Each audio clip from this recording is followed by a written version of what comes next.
We'll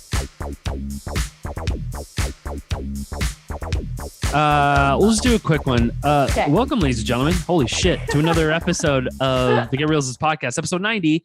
I am it's 90. Hey, we should have celebrated. the 90. Well, okay, we'll celebrate on the champagne roll.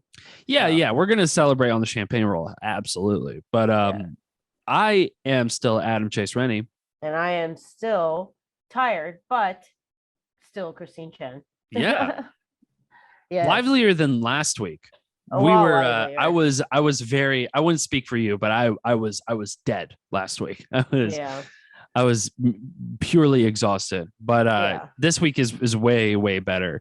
I do want to talk about any Ursley updates that you have. Oh yeah. In terms of events or like, I mean, the happening. VOD. Like, I don't know. Do you have access to statistics? I don't. It sucks. It's weird because like That's weird, dude. I'm completely blind, but I guess they're gonna send it to me like quarterly or something. Okay. I'm unsure, but okay. like it's really weird. Because I'm a big statistics person, so it's weird to not be able to go and check it. But it might be also positive that I can't check on it every 10 seconds. So since Kelly knows that I am a control freak, so yeah, it's probably for the sake of probably my for the health best. as well. Yeah, that I can't check on it every 10 minutes. So but no, I haven't been able to see anything. I know that we hit I email them and I'm like, hey, where are we at right now? And they'll tell me, and I'm like, cool. Right. So I know that we hit our minimum, which is great. And it showed up on, I think it showed up on some, like you said, it was like right next to Jurassic Park or something. Jurassic World. Well, it was or like in whatever. the new and noteworthy section, Yeah, which was awesome. Which is exactly what we want. Yeah. So thank you to everybody out there who helped us do that. And I apologize, but don't apologize for messaging so many of you guys, begging you to go and download the film. So it worked. It all worked. Hard work works. So It does. But also, like, I was ready to download that movie. I mean, the fact, and I also talked my family into getting it as well, including hopefully sometime soon my sister will buy the film as well. Yeah. And she lives internationally, so I don't even know how that shit would work. So yeah. Did she get Amazon? Do international people get Amazon? Yeah, she uses. Yeah, she does. She can, and she uses a VPN too, so she can go into like US servers, and So, yeah, man. Well, fucking A. So what better way of letting go of this shit than working on another fucking thing, right? Yeah. I mean, right now I won't have anything until the end of July. Luckily, we reinducted the tail into the museum. It is no longer with me, no longer in a basket in my closet. Yeah.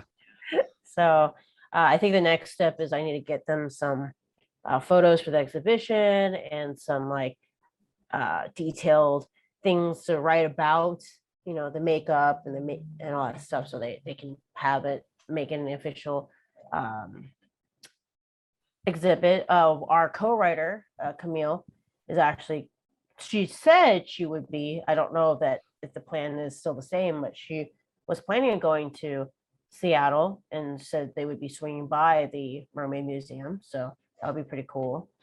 But yeah, besides being invited to the Asian American Film Festival in Dallas, which is July 25th, and then screening at the Clinton Theater in Portland for a week, celebrating Portlandia Mermaid Parade with Una the Mermaid.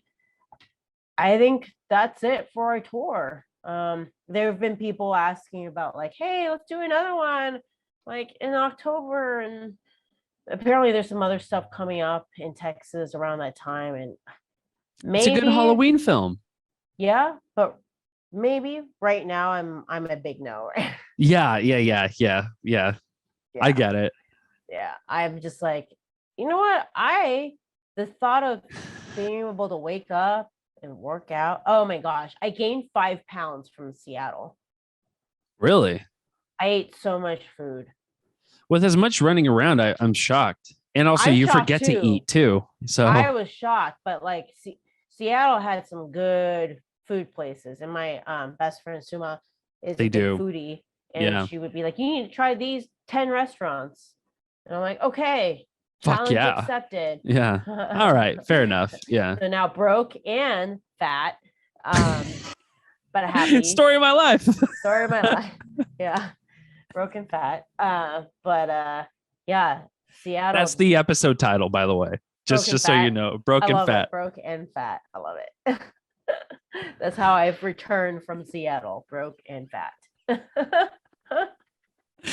I love it, dude. But I made friends with a bartender last night who was a former film person. So that was fun. Yeah. He works at this Korean fusion place called Revel.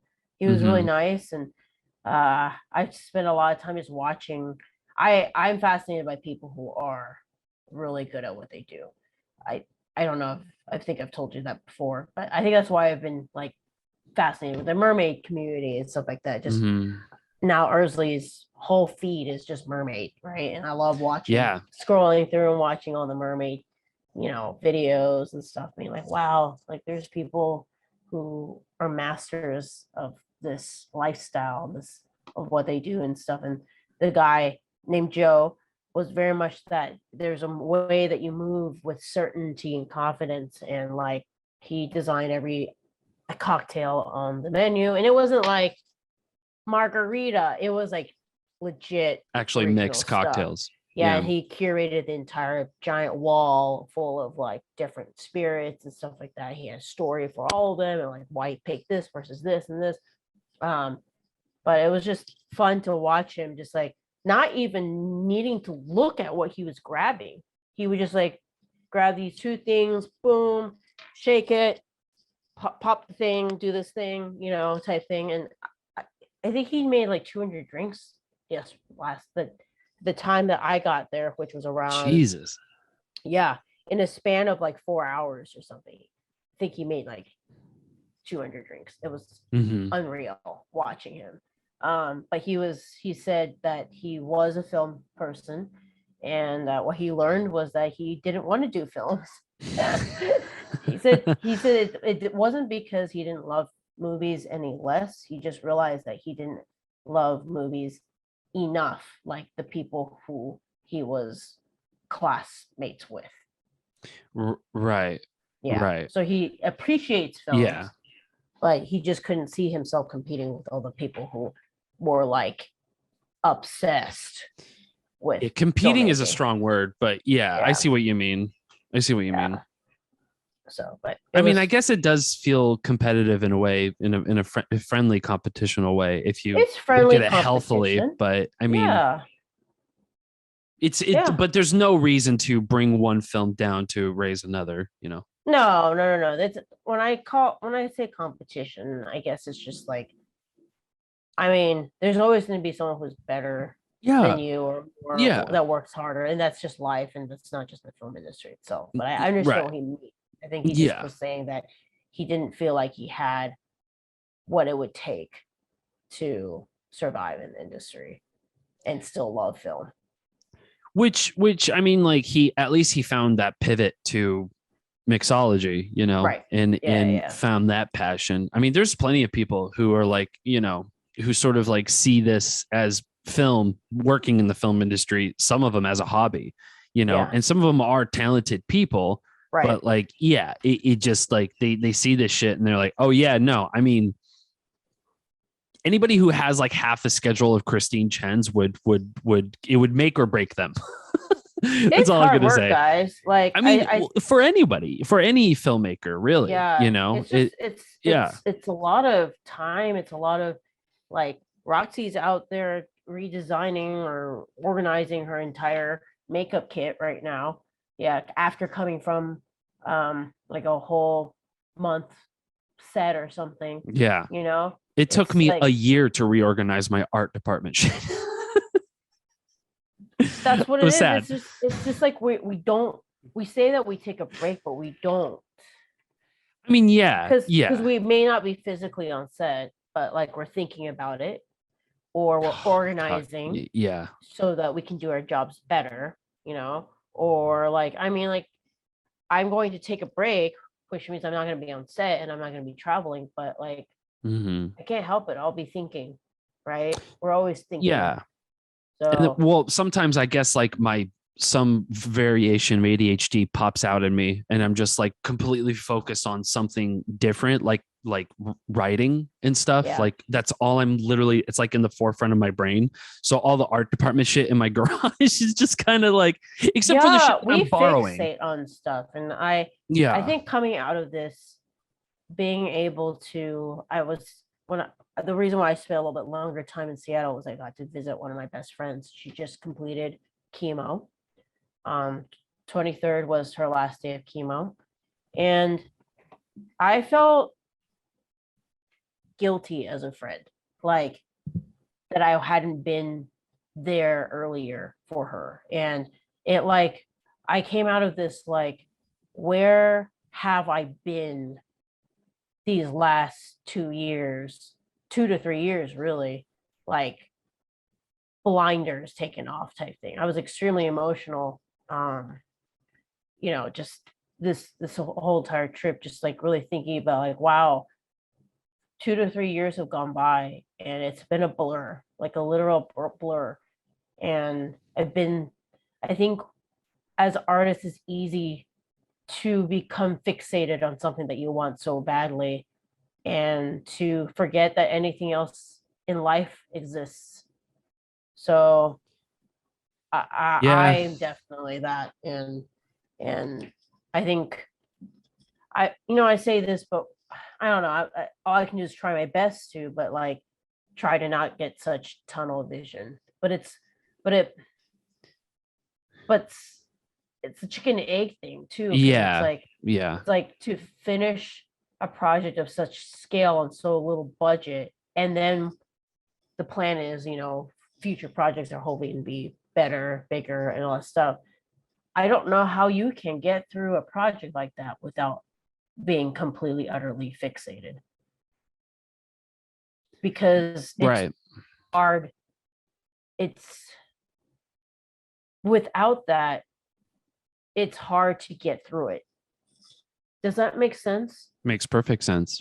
I mean, Like I was looking back and I'm like, man, it's like I've started, we started this race and there was like race. That's my metaphor, but like there were a lot of people, right? And then along the way, more and more people dropped off, not because their time on the project was finished. More and more and more. And I mean, like for almost 2 months, a month and a half at least, I've been alone, and pulling that weight, you have to be utterly obsessed, I think, and myopic to be able to keep going. I don't know if that makes any sense. I mean, it's better to be in the business of yourself than be, dealing someone else's business. And when you deal with your own business, it's easier to control because you have that creative control, and all you want to do is just keep working at it. And you become fixated. But I mean, like, it's the same thing for anybody who is in the creative field, albeit film, comic books, video games. I think that's how it is. Like artists in general, it's just, I think that you go through these periods, times where you're utterly, you have to. Every single day you wake up, you think about it. Yes. And then the moment you hit your head to the bed, and sometimes even dream about it. I've had those dreams, and that fucking is crazy. Yeah. Yeah. So the fixation is real. And it's hard to, like you said, it's hard to just branch off and just actually like give a shit about other things when you have this problem you have to try to solve. Exactly. Right? Exactly. I'm like, why am I going to add more shit to my fucking thing? Like I'm trying to settle this one fucking thing. And I feel like I can't. pushing my family away, even, like even my sister, like we, like my dad too, like they're like, you haven't been calling as much. And I'm like, yeah, how's your love life? And I drink. Yeah. Because I can't handle it. I gotta really handle my own shit. And I don't know where the end is gonna be. I can't tell you. Yeah. That's the thing that scares me the most. Like I'm just like, man, I don't want to be in my mid-30s and I'm just like still doing like worrying about this, which like me. Well, no. You're taking that. Yeah, I knew it right when I said it. I'm like, Christine's going to take it upon herself and I'm going to be mad. Damn it. Yeah, no, I don't mean that at all. I mean, in the way of like, not appreciating what life has to offer, especially if somebody gives a shit about me. Sure. Imagine giving a shit about Adam Chase Rennie. Holy fuck. That's crazy. Except for Adam. Adam gives a shit about Adam, but anybody else is too exhausting. Sure. But my point is that I don't want to be, that guy who's just going to be like, yeah, no love for me. I'm just going to be miserable. Like I can't. Me? Just kidding. You got to stop. You got to stop. But I don't know. It's just, I think about it. I'm like, but relationships are hard and dating is stupid. Let's be honest. Have gotten through this though if I hadn't been this like single-minded, myopic, and one-tracked? I honestly don't know. I think it took that. That was the sacrifice, right? That I felt like I had. It's all about sacrifice. You're 100% right. That's the whole point of it, right? Is literally sacrifice. Yeah. And if you're willing to make that, which isn't fucking easy, that's not something even someone who's in the creative field could really wrap their head around, because it sucks, even the ones who have families already and they're in the creative field. Imagine that. Imagine you have your whole entire family and you're like, yeah, I haven't seen my kids in a week, or I haven't seen my wife in like days or my husband in days. Because I'm fixated on this problem. Right. So that's where I'm like, I don't know, it's something I have to think about and answer for myself, because it's like, right. This is also not sustainable to be this like obsessed with something. But like, I guess once you have bigger projects, you have other people you can like more lean on. I don't know.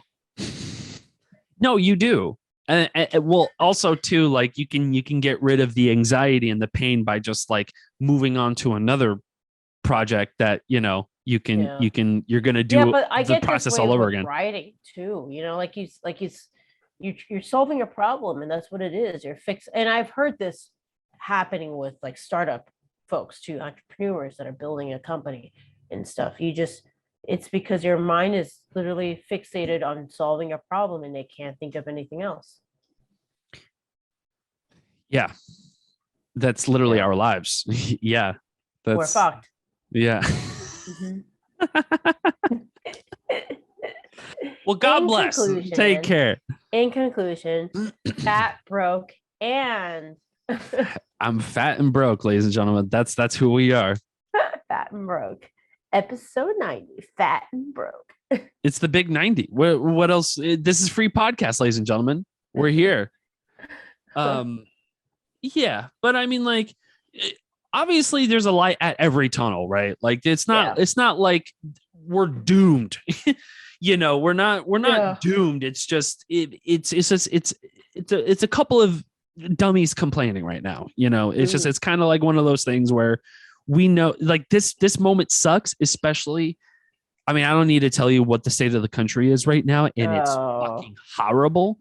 So, I mean, even going outside is a crisis, especially in Austin. I'm kidding. Oh yeah, it's 108 degrees. Yeah. Yeah, that amongst, like fireworks are happening, and I don't even know if they're gunshots or even fireworks at this point. You know what I'm saying? Like, it's wild nowadays. And it's hard to just keep a level head where you're like not reading these news articles and writing and thinking about this and what's happening with the world and then your personal life. And then you start getting this all together, and then you realize you're like, maybe I am depressed. maybe I do need to just like take a moment for myself to just like understand the art that I'm trying to essentially bring and come up with is not going to be like, it's not going to be monumental, but it's going to mean the most to me. And that's kind of what I want to focus on instead of all this other fucking everything else. Yeah. And I think that's what you're hitting on, is that it is up to us as artists as well to curate a space for our brains to be able to get that deep into whatever we're doing, because that's the only way we can create decent art. So it's not, I don't know if being completely myopic is just necessarily the answer either, but no, I don't know. Yeah. But it's better than being, exactly. It's better than being fucking, like, I don't know, hypnotized with news and everything, all the problems with this shit. Right. I mean, if I didn't have writing, I am just one tweet away from canceling myself to these fucking Republicans, like, I'm just like, I'm sick of it. I'm over it. And I'm not, I feel like that's a lot of people's thoughts right now. Yeah.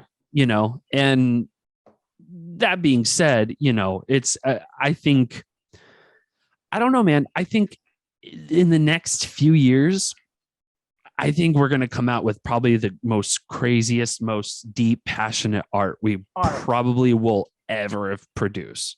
Yeah. I think these next few years, it's going to be hard. It's going to be really hard. But once we get it out there, whatever it is, whether it's a piece of music, a film, whatever, it's going to be pretty crazy. And I think like the first example of that was Kendrick Lamar's newest album. I finally listened to it, and it speaks upon like the state of the country. Like I just said. I haven't heard it. It's good. It brought me to tears. Like that was that album. I can't remember the last piece of like album that actually like brought me to tears. And that like really kind of like, not in a soul crushing way, but in a enlightened way where I'm like, oh, so I'm not the only one. Okay, cool. Yeah. Somebody said, Gilbert Baker Film Festival, looking forward to seeing such creations manifest. Oh, yeah. I know. Oh my God, yeah. Gilbert, it's gonna be wild the next 5 years. Like I guarantee it. And I'm excited because I hope I can be part of that craziness as well. You too, whether it's Urzly International or whatever the other projects, we're gonna get some crazy ass shit. Wild for sure, Gilbert says. Yeah, because we all want to say something. Yeah, people want to say something. That's for sure. Yeah, we're all itching to say something. There's a lot to say. Yeah. Oh my God. I mean, if there's any more content that you need, I mean, it's all in the internet, baby. Like it's all there. The inspiration is everywhere, truly. But I did a pretty good job. Absolutely, you'll live your truth and create, says Gilbert. Yeah. Yes. Yeah. Yes. That's what we do as artists. Just be honest with your work. That's it. Yeah. Oh. Yeah, man. So other than the news shit, I've been watching a shit ton of movies, which I haven't really done like in a while. What was the ones that you watched recently? So I finally fucking watched. I wrote a list. I finally watched. I watched Dune Part 1 again, and I watched it last night, and I forgot like film. How fucking incredible it is. Epic film. Yes. I watched that while I was in the middle of a film set for Match Me last year, and it was good perspective to be like, oh, this film set that we're on that we're complaining about, and then now we're watching this like epic masterpiece that's taking place in the desert, and I'm just the whole time I'm just sitting and being like, how did they get base camp with all the sand? I know. Where did all the extras sit? Yeah. Dude, with some of these wide shots, I'm like, this got to be a production nightmare. Like there's no like the sheer scale of this. And then somebody like on Reddit was like, dude, it's all CGI. It's all green screen. Like I'm like, not really though. It's not all of it. It's too practical. Yeah. There was some stuff that was practical for sure. So much shit. You ever say, what have you watched, enjoyed, and were inspired by? Well, yeah, Dune for sure. Yeah. Oh yeah. Dune, of course. Yeah. Yeah. Did you watch? So what was on your other list? I watched Everything Everywhere All at Once, which was so there were like a bunch of old movies that I never watched, and I finally got this this app. Like I got like a free month trial for the Criterion Channel app. Yeah. And what did you watch? I watched Apocalypse Now for the first time. Oh yeah, that's the Mel Gibson one. Am I thinking the right thing? No, it's Francis Ford Coppola. It's a war film in Vietnam. I'm thinking of the one that was the Incan Mayan. Yes, whatever. I've seen that one. I've seen that one. I saw it with my dad. My dad walked out of the movie theater. It was kind of the funniest. Yeah. My dad took almost 2 hours to demand a refund for the ticket. I don't know. My dad was a petty dude when it comes to like horrible movies. He always demanded a that wasn't refund. A horrible movie though. I mean, right, but that's the thing, right? It's like opinion is subjective. Like it doesn't really matter. It's just like that's like saying like, oh, I drove this Ferrari and it's not fast enough. It's just like, shut up. It's a fast car. You know, it still gets you there. It's a movie. Right. Who gives a fuck? But my dad, like the last 45 minutes, he's like, I don't want to deal with this. And then he got up, left, wanted to get a fucking refund. I thought it was the funniest thing. I'm like, Dad, that's why you don't watch movies with your parents. Oh, my mom's the same way. Like, yeah, it's horrible. Like seeing movies, especially like, I can't watch movies with my parents, especially when you tell and actively talk about your position in the film industry. Yeah. And then they have to ask you like questions of like, oh, did you know anybody who worked on Transformers? I'm like, what the fuck do you think? Are you out of your mind? You know, it's like, hey, one day you are going to be able to say yes. Yes, 100%. And by golly, anybody working in transport, please hire me. I would love to. But I'm just saying, like, in the beginning stages of where I am today, especially living in Austin, it's also hilarious too that some of my family members who don't live in the country, or I mean they live in the country but they're like Hawaii for an instance, like they're just so isolated that every time they think of me in the film industry they think I'm in Hollywood. I tell them day in and day, I'm like, I live in Austin. Oh, big in Hollywood, eh? You know, I'm like, all right. I think that's the majority. I think people think, I think it's extremes, right? When people think of films, when you're in the film industry, it's like you are instantly in Hollywood. And I don't think they realize how hard it is to get into any of that. I mean, my mom thinks that like I knock on a producer's door and they hand me a bag of cash to make a movie. My parents told me, why haven't I contacted Ang Lee for a job? Because he's Taiwanese. And I'm Taiwanese, therefore I should be working with him. Apparently, I'm not working hard enough because I'm not working with Ang Lee right now. Yeah.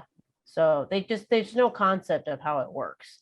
That's cold-blooded, dude. They legitimately said that. They said, well, Ang Lee is Taiwanese. Why don't you like email him and ask to work for him? And I was like, sure, Dad. How about you find his email? And help me out there. Exactly. I was gonna say he has as much of a chance as you are. You know what I'm saying? Like, what are we talking about? Like, oh, he doesn't list his email. I was like, no shit. He actually is nowhere to be found on the internet. Really? Yeah, so funny. I remember he said that. I was like, what? It's not that easy.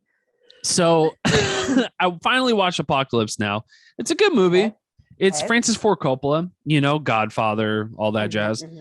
Yeah, no, I enjoyed it. It's really long. I'll say that. That's the thing though. Like a lot of these 70 films, like I've been watching a lot of these 3 hours. Yeah. Why? Like that just like what kind of like was the 70s just like a bottomless pit for cash like when it came to any studio film? No. I think what happened was this. In the beginning, there were fewer films being They were made. a man and a woman. Sorry, go ahead. In the beginning. In the beginning, when Adam and Eve. No. Yes. So no, it's just I read a distribution book on my way back. So yeah, what is happening is that there were fewer films being made, and therefore there were those few films that do get funding get a lot of funding because there aren't very many films being made. And the reason people were also willing to sink money into them was because there were fewer films and distributors had less films to choose from to release. And so if you got distributed, you got actually like a compensation from it up front. The problem now is it's a pro and a con. The pro is with the access to the technology, most anyone can make a film. It's democratized filmmaking and creative like creation, which is beautiful because it means you and I can make films without much money. Right. But that makes a proliferation of content, good and bad. And now there's less distributors and more content than there are distributors. So now distributors can be like, give you a shitty deal or no deal, or like not pay you up front like they used to, and expect the world because they've got 50 other decent films to choose from. You see what I'm saying? So then investors aren't recouping their money back as fast, or if at all. And then they're putting less money into films because they're not getting their money back. So then the amount of money that films are able to have starts to skew. So now there's you either make a film for no money, like we did, no money, like tiny amount budget, micro budget, or you are somebody and you get all the money, the tentpole films. Yeah. And this middle ground of films is disappearing because of that. This is why before you just have these epic films because they have all the money and they're not competing with as many other films for funding, and they can do essentially whatever the fuck they want because there's not many other films being made. And so there's like lots of distribution companies and they're all fighting for these few good films. You know what I'm saying? Right. Yeah. So which I guess makes sense. Is why we have our problem right now. So it's just an oversaturation of content and not enough distribution. Yeah. Yes. So what will change, we're starting to see it, but it's a slow process, is filmmakers getting smart about how they do distribution. And that then involves is distribution going to be democratized as well? Mm-hmm. But in order for that to happen, there has to be proof that money can be made without going through established distributors, right? So the whole self-distribution model. So essentially no risks. Right. Yeah. Right. So like, I mean, Jim Cummings is a perfect example. Yeah. He's done that successfully. Mm-hmm. And he's a big, supporter of doing independent self-distributed films.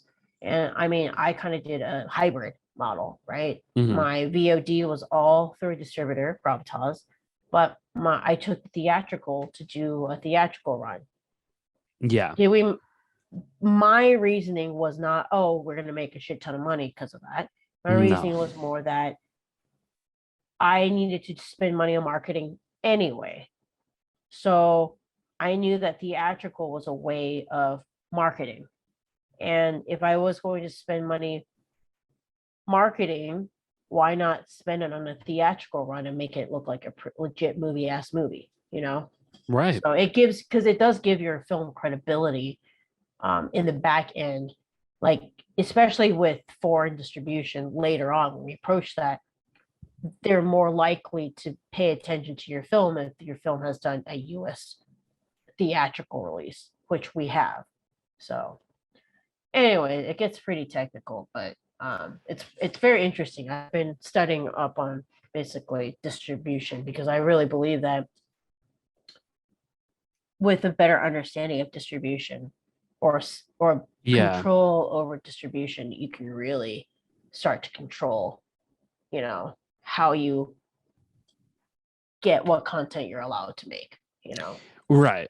Because that's the never ending pit. That's the black pit that nobody knows about, but that's also where all the money's being made back, and that's the only way money's being made back, and that's it. And to get money, you need to prove that you can make money, right? So if you control the source of where you can make the money back, then you can prove to your investors that you can make the money back, and then you can start getting funding easier, you know? Yeah. For like future projects, you mean? For future projects. Correct. Yeah. Yeah. Which, I mean, it's already tough enough for like anybody in the like just getting started with filmmaking and all this in general, especially with distribution. It seems like a whole other fucking nightmare that is not even close in comparison to production. Like even like it feels like the shit you deal with in production, like while on location shooting, feels like small potatoes compared to like shit you have to deal with in distribution. Because what the fuck? Like you deal with all these white collars who think that, I mean, like, no, nothing against Gravitas or any of those people. I'm sure they're great people, but at the same time, it's just like, are y'all like trying to dictate like what kind of like content is going to be distributed within, even though I'm the one who made it? Because they hold the purse strings or the ability to get the money back. Right. They control what comes out. And that's where filmmakers need to figure out how to control that distribution. Because then, or it's either that or there needs to be more power to content consumers, right? Right. So it's also up to consumers. They can't complain and be like, oh, all the movies, there's no real great movies out, yet they go and support all of these other Hollywood cookie cutter type movies, and they don't go out to watch the independent, smaller, unfunded original content, right? It's always supply and demand. Supply and demand is always what makes the world go around. So if you want to change the direction and future of what kind of content comes out, support independent films. But then it's the chicken and the egg.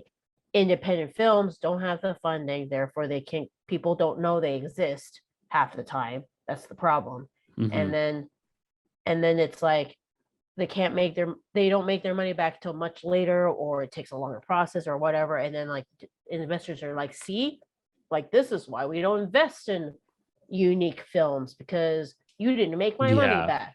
There's no marketing and all that. There's no, but then versus like a studio film that's maybe a shit film but has a shit ton of money and can pay a bunch of people to go and see the film for free or whatever, like put billboards everywhere so that people know that the film exists. Like, how do you compete with that, right? And so that's part of why I wanted to experiment with this hybrid distribution thing that I do. I don't know. I often, if you were to ask me what I wake up thinking about these days, and it's the fear of like, even after all this work that I've done and I've like broke myself doing in terms of like doing the tour and marketing like crazy, what if nothing happens? What if it still dies into oblivion and people don't talk about it, right? Like, that's what keeps me up. at night these days. It's like, what is it all worth if I have sunk in every? And you know what's interesting? I don't know if you've seen something you should watch. Tick Tick Boom. Yeah, have you seen that? I have. Ron Perlman's in it. Yeah, So Charlie Hunnam. It's a good movie.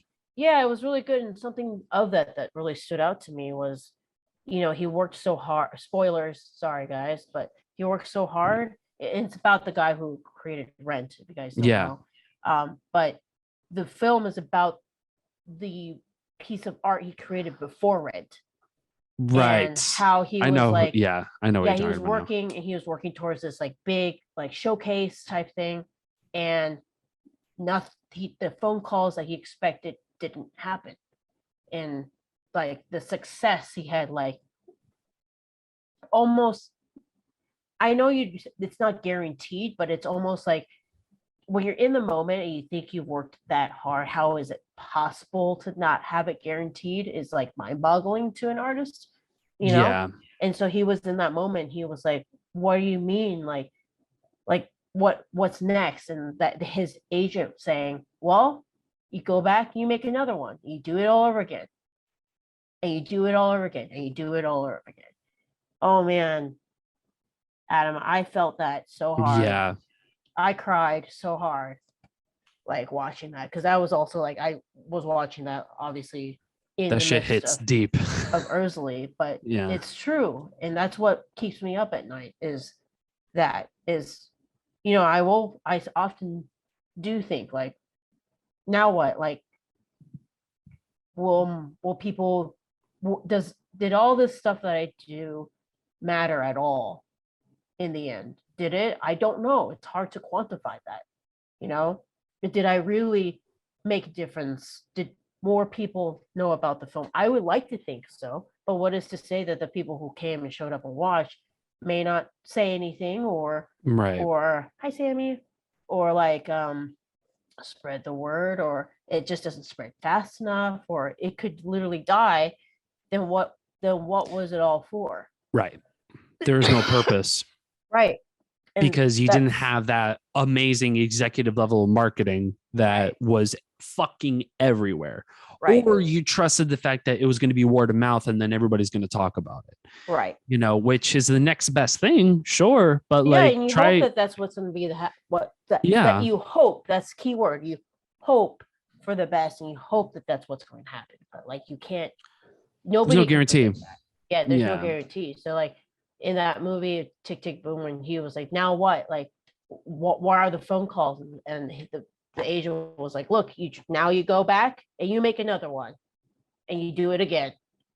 And man, that's how I feel, I mean, but also like, what else can you do? You just, you kind of have to just keep working if you don't want to go crazy. Yeah. What else can I do? There's nothing I can do. I can't sit there lamenting about, that's why it's probably good that I don't have statistics. But that's the thing though, right? Like, because I was reading a documentary on I was reading an article about I know you're not a comic book fan, but there's this comic book series, it's one of my favorites, made by Alan Moore, called The Watchmen. And The Watchmen was created like in the 60s, almost the 70s. And this was like supposed to be like an example of like human interaction with superhero beings in society in the midst of like a very political war, especially during the Nixon era. That's when the comic book was written and stuff like that. There was no indication that shit popped off, like none. And that was a comic book, and this guy wrote and drew and had this passion and made issues of it. Like, I mean, like there was like dozens and dozens of issues, which for those of you who don't know, issues are like usually like 7 to 15, almost like 20 pages worth of comic books. Not usually 20 pages, but like they're a few pages, and they become in a series. A lot of people are familiar with it in volumes. Like The Walking Dead comes in volumes and stuff like that, but they usually come in issues, and they usually release in issues and stuff like that. Yeah. So, with Watchmen, it didn't pop off like at all. Like that shit was not famous at all until years later. And then finally people really gave a shit and read it and were like, oh my God, this plays in today, this works. And now there was a amazing Watchmen TV show on HBO. Yeah. That just like probably one of the best shows I've ever seen in my life. Truly, like top 3 shows. Yeah. And easily the best superhero show for me. Yeah, like it's one of those things where you can't predict it. You can't predict it. And also like it will come at like such a surprise. It will never come to you when you want it. You know, it will only come because like either A, it worked and somehow like the stars aligned and the universe aligned and you got that movie out there and everybody talked about it and shit like that. Yeah. You know? It's got to be a perfect storm. And that's why it has to, you drive yourself crazy thinking about it. And because you're trying to capture lightning in a bottle and it's never going to work, you know? So my solution is that I need to have my peace with it. I've peace with myself. I have done everything I possibly can to ensure the success of the film. If it doesn't, it doesn't.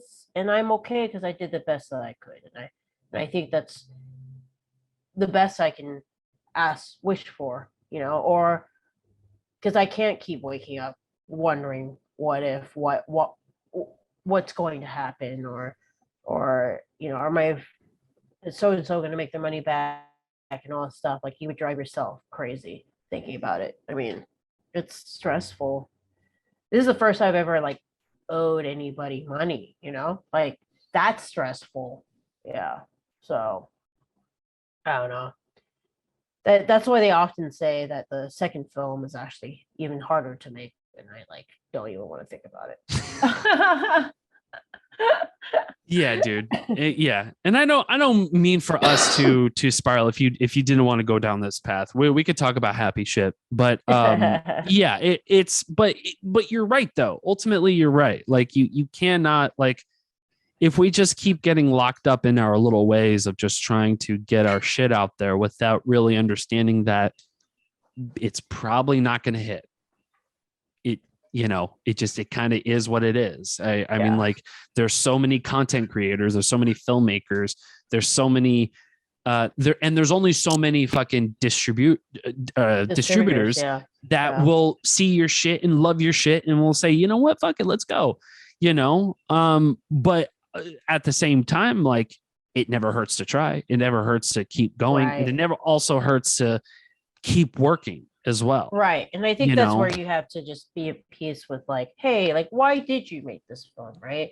And like, we didn't get into this business to get rich and be famous, because like we would be completely out of this business already if that were the only goal we had. I mean, yeah, it's crazy. Imagine if it was the opposite was true for you. Like you've made big budget films. You are this high profile director. You're still gonna make a shitty film. Yeah. That's the beautiful part about filmmaking, ladies and gentlemen, is that no matter what you do, no matter what kind of content you make, and this doesn't come for filmmakers, this goes for artists, musicians and comic book artists and video game, whatever it is, fucking woodworkers, like, you're never going to make every single thing your best work. It's just, there's going to be highs and there's going to be lows. And that's going to be the people's perception of that work. You can say that the next piece of art is better. Oh, the next piece of art was better. Oh, the next piece of art was better. Yeah, for you. Absolutely. For us, yeah, 100%. But for other people, they're going to be like, wow, Christine Chen really blew it with this $500 million budget film. Oh boy, just like, I mean, that's all based off of your own opinion. And that's my fault for reading the Rotten Tomatoes review. You know what I'm saying? Yeah. Because they're having a conversation without you. This is a whole thing that doesn't involve you. So whenever you do pay attention to that shit, you kind of feel like, oh, well, you're attacking my ego and you're attacking me as a person. It's like, no, bitch, it's the work that you put in. And sometimes you're just going to make something that is just, it's not going to hit. Right. But that's the thing, like, because I get on because I'm having like anxiety of just like even finishing this script that I'm working on. Yeah. And I will go on Reddit sometimes and just psych myself out like a fucking idiot, even though like I love some of these subreddits, like the screenwriting subreddit. For those of you who are getting into writing or thinking about writing, definitely explore this subreddit. It's really, really fascinating. But there's a couple of people who will say that like, oh, like every single WGA screenwriter would say that like your first script is always going to be horrible. It's always going to be horrible. It's always going to be horrible. It's always, but I mean, like you still strive to make the best you can possibly make. Right. Of course, it's not going to be great in 10 years from now, because you're going to be a completely different person in 10 years from now. Right. So you're going to be elevated in your thoughts or whatever. Or me personally, I'm probably going to get dumber in 10 years. I don't know. But the point of it all is that I'm going to do my absolute best. And if this story means the world to me and I want to do it, then I really want to do it. And I really want to tell this story. Sort of like a dream I need to like kind of get out and stuff like that, you know, like I need to, because you may never know. I probably won't do anything with this script, but the feeling that I can get to finish it and be readable is going to be transcendent for me. And it's going to be my first one. So, and I keep shooting myself in the foot, reading these posts, thinking like, am I just going to be like a shitty writer? Like, am I just going to be like a horrible filmmaker writer? And I should not be doing this in the first place, you know? And then I get those ebbs and flows for a week or 2 weeks sometimes. That's the curse of us. That's the curse of the artist, though. I have that all the time. Just like, well, it sucks. And it sucks. Yeah. I mean, especially during like the feedback sessions, that's the part where it hurts the most, because all you hear is all the problems. So you're just like, why am I doing this? Yeah. Yeah. Yes. 100%. That's like literally my fear. But like the way I like to go about it is like that notion of just remembering that like, yeah, everything everywhere, you're going to make shit no matter what. And 2 years from now, when you read it, you're going to be like, oh, well, that wasn't good. The next shit I made, though, was even way better. Like, I felt like my shit was like elevated and stuff. Yeah. But then like you'll get some Joe Schmo from Arkansas who's like, wasn't Adam's best work. I think he could have done better. You know, it's just like, all right, am I going to win? When am I going to win? You know, what is there going to be a day where somebody in this world will make a piece of content that 100% everybody would care? It's not possible. There are sons of bitches who criticize the Holy Bible. You know what I mean? Yeah. Like, you can't make this shit up, dude. Like, you can't make everybody happy. It's impossible. We learned in business school. Yeah. But that terrifies me. Like there's a part of me that is like, well, no, you want people to like this shit. I'm like, yeah, I do want people to like this shit, but also at the same time, this is for me. If I love this, it's kind of the first person that is most important. Yeah, so it matters. Yeah, it matters. But like going back to, you know, the tick, tick, boom analogy that you made, that circumstance of just being like, yeah, you're just going to have to keep making it. So I keep going back and doing it again. And he's got to keep. And again. Yeah. Yeah. As much as you think it's just going to be a hamster wheel of death, it's a matter of perspective. So if you feel like that's going to be the way it is, then it will be the way it is. Yeah. But like, yeah, like I don't know. Like I feel like anything will give. Anything can happen too.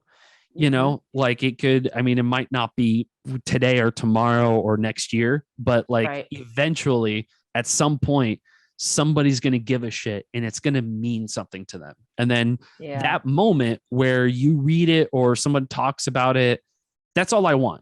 I just want somebody to just see this and be like, dude, that was amazing. This was incredible. This is the beats that I loved.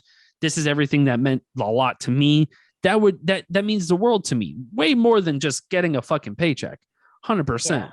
But also, like, I'm not in this for the money as much as I do want to make a living doing this. Right. I don't want to be broke. I don't want to do copywriting gigs my entire fucking life. Good God. You know, I can't do this. But if I can make this shit happen, I don't need a lot to, you know, I can survive off of mac and cheese and top ramen the rest of my life. I'm fine. Like, you know, priorities and sacrifices. Priorities and sacrifices, which is why we will never be in a relationship. We will never find love, but that's okay because our only true love is film anyways. My best friend bought me this thing. I gotta find it. One day, I hope that I will find somebody that I can not gift it to, but because I don't believe that this is possible. But she said it for me. It's I love you more than the movies. Aw, that's actually sweet. That is actually really sweet. I love that. I love it so much. I love you more than the movies. And she was like, maybe one day you'll feel this way about somebody else. And I think there is. I think there will be. There will definitely be time. But, you know, priorities are priorities, ladies and gentlemen. Yeah, I love you more than the movies. I love that so much. That's right. You gotta get yourselves on that level, and we will. You will definitely, Christine. I'm still in the beginning stages of this shit. I have no skin in the fucking game. It's been an hour, so we can take this plane for a minute. Oh, okay, cool. Yeah. All right. Well, ladies and gentlemen, that has been the Get Reelisms Podcast. You knew this is still the Get Reelisms Podcast. So you think that we're still slinging these books. You thought right, ladies and gentlemen. So get your books today at getreelisms.com.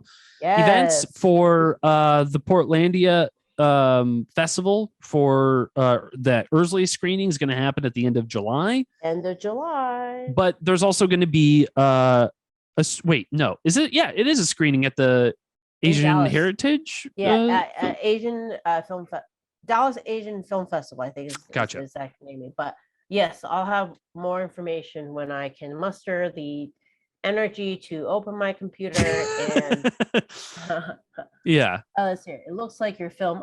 Well, speaking of, it says July 24th is when it's screening. July 24th. Attendance for our red carpet on Saturday. So it will be Dallas. Yes. Anybody in the Dallas area or Texas in general want to travel there? Yeah. Go see the movie. And that's about it, ladies and gentlemen. UrsleyFilm.com for all your podcasting needs. We will be back hopefully next week. Given that I am not working as much as I need to be because your boy is broke. Well, remember, we're broken fat. Yeah, I'm broke. I am severely broken fat. 100%. It has been microwavable taquitos the last few days, ladies and gentlemen. Yeah, we are broken fat. Yeah. Hey, me too. We're in the same damn boat. Yeah. So that's about it, ladies and gentlemen. Tune in next time for the Get Reelisms Podcast. That's about it, Christine. Anything else before we say goodbye? That's it, folks. All right. Well, all right. Goodbye, ladies and gentlemen. Thank you so much. We love you, Facebook. Goodbye. We love you, Instagram. Goodbye. Thank you so much. Ta-ta.